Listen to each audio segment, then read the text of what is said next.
It can feel difficult at times, I think, or that you have to kind of bend over backwards or extend to find really deep rooted, legitimate things to be critical about when it comes to this Avalanche team, given the product that they've put out on the ice through the first 30 or so games of this season. But if we were to highlight two of those things and just play that exercise through for the Colorado Avalanche, I think it would pretty consistently be the power play, which continues, in my opinion, to kind of defy science in the fact that a team with so much speed, skill, precision, and offensive firepower suddenly has that neutralized or watches it go away when they have a man advantage on the ice versus 5-on-5, when they have the highest goals scored and the lowest goals allowed for the largest differential in the NHL.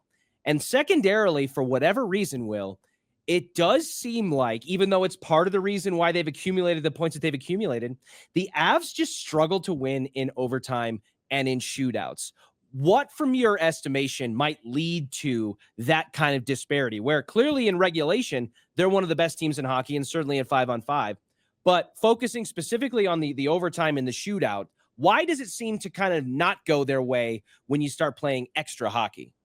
Yeah, it's a great question. I think it's a question that, I don't know if it keeps Jared Bednar up at night because you're not going to see 3-on-3 or shootouts in the playoffs. But, they have left 7 points on the ice this year. I mean, 7 OT or shootout losses in the middle of December. That's a lot, man. That's trending for 14, 15, 16 of them on the season. I hope the number doesn't get that high.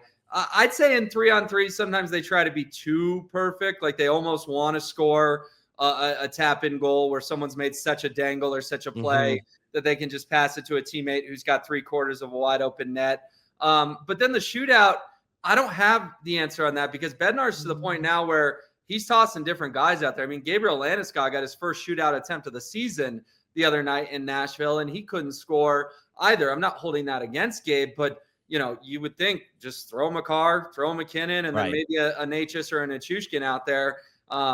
He's tried, I believe he tried Victor Olofsson at one point. Like we're going down the depth chart here on attempted shooters, and none of them can seem to figure it out. So in overtime, I think they're trying to be too perfect. And then shootout, people are going to say this is a cop out, but I think it's a crapshoot. I really do.